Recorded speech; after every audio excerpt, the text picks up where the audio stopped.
Good morning बच्चों। मैं अपनी बात आपके सामने रखूं उससे पहले मैं अपना परिचय देना चाहूँगा। My name is L B Verma. I am from Sultanpur UP.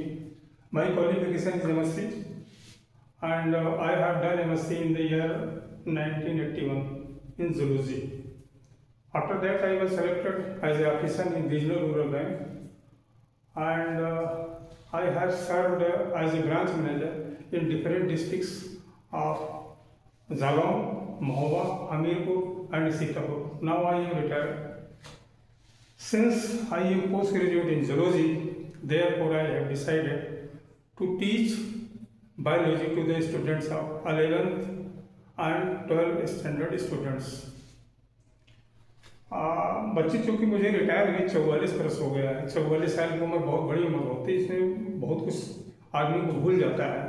तो हो सकता है मेरे पढ़ाने में आपको तमाम स्पेलिंग मिस्टेक भी मिल सकती हैं, कुछ और भी अगर हो सकती हैं, तो आप मुझे ज़रूर, जहाँ मैं ये समझे कि मैंने सही नहीं पढ़ाया है, मैंने गलत पढ़ाया है या मेरी स्पेलिंग मिस्टेक है, तो मुझको आप जो है विदाउट एनी आप मेरे उसके मैसेज बॉक्स में लिखें, उसको मैं सुधार करने का प्रयास करूँगा। चूँकि मैं इस समय मेरी एक 66 वर्ष होने जा रही है, तो इस उम्र में आकर के बहुत सारी समस्याओं से आदमी जूझने लगता है। कहीं उसका ब्लड प्रेशर है, कहीं शुगर का मरीज है, कहीं उसका जो है आई साइट नहीं काम कर रही है, कहीं उसका जो है वो सुनाई नहीं दे रहा है, या जो चल नहीं पा रहा, खड़े होने में असमर्थ है। लेकिन फिर भी परिस्थितियों को नज़रअंदाज करते हुए मैं आपको पढ़ाने का प्रयास करूँगा।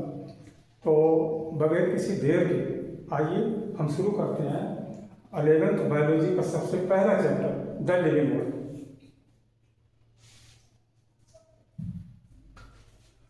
बच्चों, इसमें एक सबसे पहले एनसीईआरटी जो आप बुक खोलेंगे तो उसमें अर्नेस्ट मेयर साहब का जो है फोटो बना है।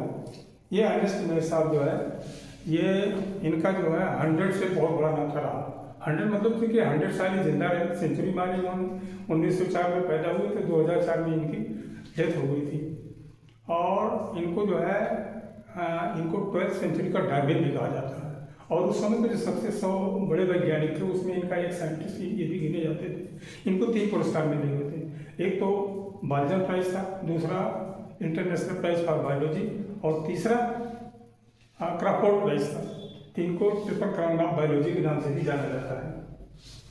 अब बच्चों को ऐसा हम जाने लिविंग की प्रॉपर्टीज क्या है, लिविंग में क्या क्या प्रॉपर्टीज होती है। लिविंग ग्रोथ करते हैं, रिप्रोडक्शन करते हैं, इनके अंदर मेटाबॉलिज्म होता है, सेल ऑर्गेनाइजेशन होता है, और कॉन्शसनेस होता है, यानी अवेयरनेस इनके अंदर होती है। तो ये जो प्रॉपर्टीज पाई जाती हैं, ये इनको दो प्रकार से डिफाइन किया, डिफाइनिंग प्रॉपर्टी, कैरेक्टरिस्टिक प्रॉपर्टी। ये डिफाइनिंग कैरेक्टरिस्टिक सब सारे कैरेक्टर के सभी में कैरेक्टर से पाए जाते हैं, ग्रोथ, रिप्रोडक्शन, ये सभी कैरेक्टर है इनका। लेकिन डिफाइनिंग प्रॉपर्टी वो प्रॉपर्टी होती है, अभी हम इसमें आपको समझाते हैं। ठीक, सबसे पहले आते हैं ग्रोथ में।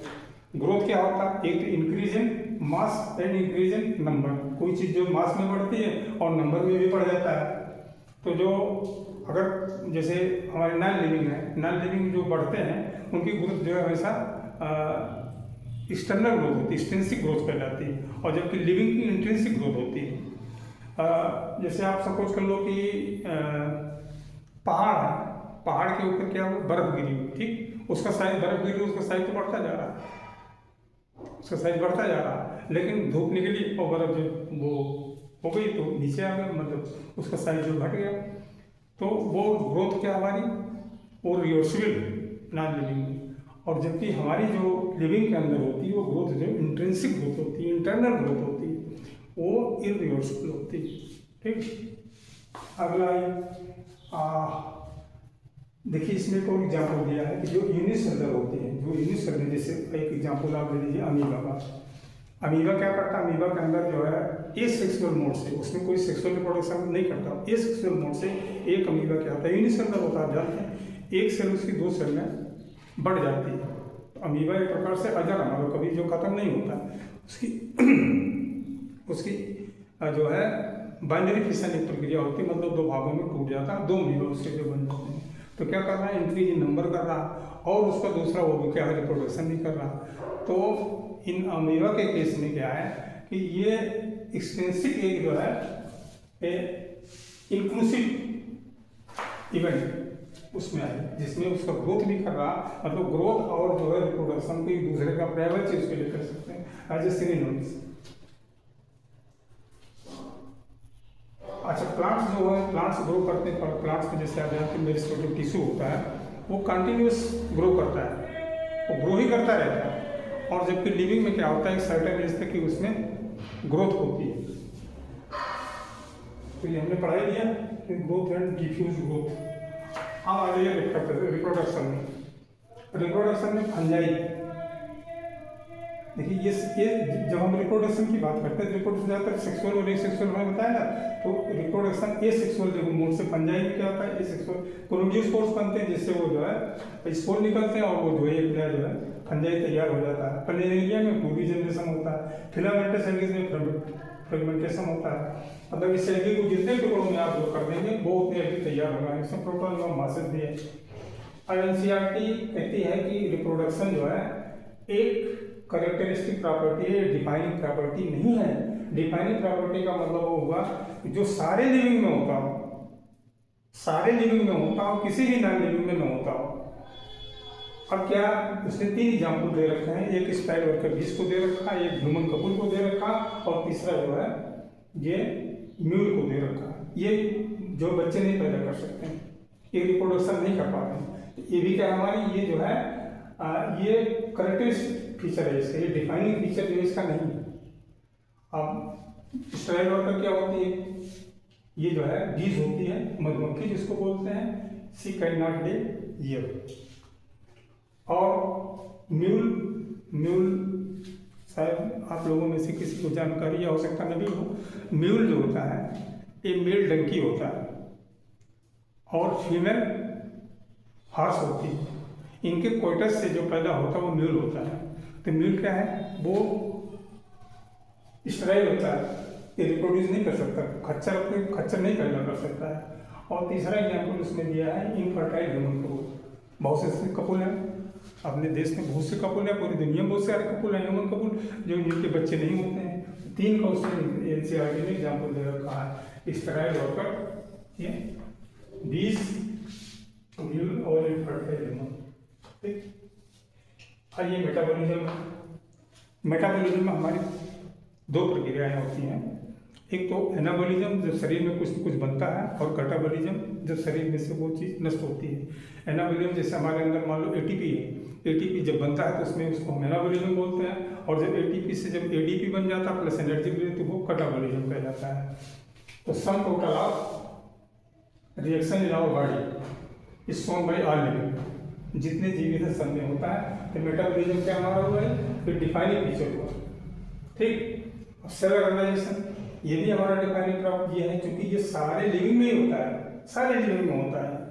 और तो बॉडी, जैसे हमारी बॉडी क्या मिली, सेल्स है, cells are the building blocks of our body, हम जानते हैं अच्छी तरीके से। सारे से एक सेल है, अकेला सेल कुछ नहीं कर सकता, कई सारे सेल मिल जाते हैं, तो टिश्यू बनाने बहुत सारे टिश्यू मिलकर आर्गन बनाते हैं, आर्गन मिलकर आर्गन सिस्टम बना लेते हैं, और हमारा जैसे हाथ हुआ, पैर हुआ, बहुत सारे आर्गन सिस्टम मिल करके एक ऑर्गेनिज्म बना लेते हैं। इस प्रॉपर्टी को इमर्जेंस प्रॉपर्टी कहते हैं, जो कि जो है ये केवल लिविंग में होती है, नॉन लिविंग में नहीं होती है। आइए कॉन्शसनेस क्या है, awareness to response the atmosphere and consciousness ability to respond the external atmosphere and response। Suppose कर लो जैसे ये मेरी कोई चीज़ मेरे हाथ में, सब ये गर्म है, सपोज कर लो बहुत गर्म है, मुझे जानकारी नहीं, मैंने इसको उठा लिया, हमने सेंस किया तो बहुत गर्म है, और रिस्पांस किया कि हमने इसको उठा के फेंक दिया। Ability to sense and response, ये कॉन्शसनेस है।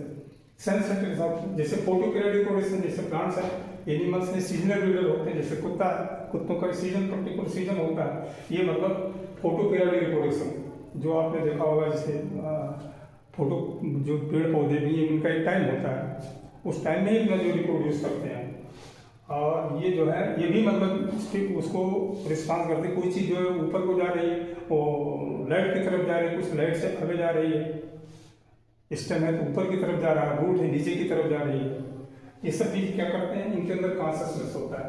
तो जो लिविंग होते हैं ये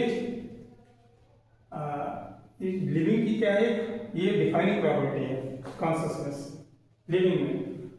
एनसीईआरटी में एग्जाम्पल कहती है कि हमको जो है कोई पेशेंट अगर कोमा में है तो आप उसको क्या कहेंगे। एनसीईआरटी आपसे सवाल पूछती है, अगर कोई पेशेंट कोमा में है तो आप उसको क्या कहेंगे। तो वो उसको हम डेड नहीं कह सकते हैं, क्योंकि उसके अंदर जितनी मेटाबॉलिक एक्टिविटीज़ हैं, जो दवाएं जीत दी जा रही हैं, उसको रिस्पॉन्ड कर रहा है दवाओं को, वो डेड नहीं है। हाँ, ब्रेन से जरूर वो डेड है, और अगर जो है कोमा से वापस आ गया तो वो लिविंग है, और डेड हो गया तो फिर नॉन लिविंग हो गया।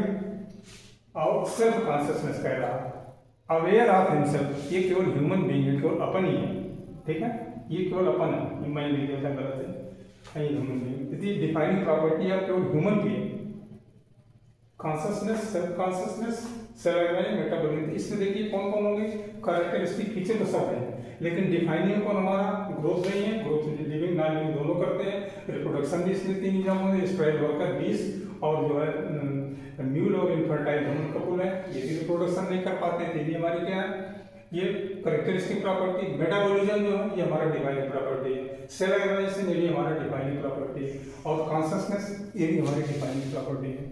बस बच्चों आज इतना ही। कल मैं आपको दूसरे लेक्चर में टैक्सोनॉमी के बारे में बताऊँ, इसका भी दूसरा सेकंड पार्ट होगा, ठीक। कल फिर मिलेंगे, ओके, बाय बाय।